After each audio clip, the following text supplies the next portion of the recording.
Calendario Maya Tzeltal.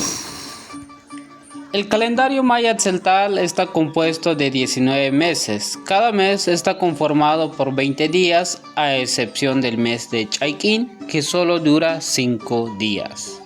Cuando es año bisiesto, dura 6 días. Vamos a conocer los meses en Tzeltal. El primer mes es Saquilha. El segundo mes es Chac.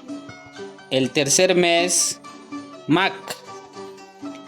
El cuarto mes es Olalti. Quinto mes, Hunol.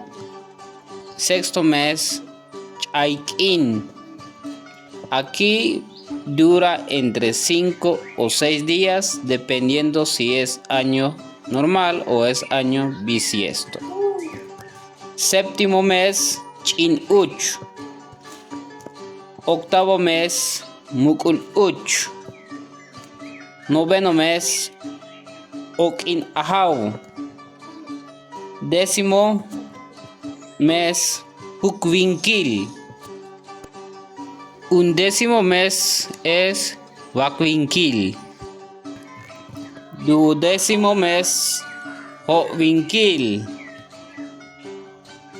Décimo tercero mes es Chanwinkil. Décimo cuarto mes, Oshwinkil. Décimo quinto mes, Pom. Décimo sexto mes, Yashkin. Décimo séptimo mes, Mush.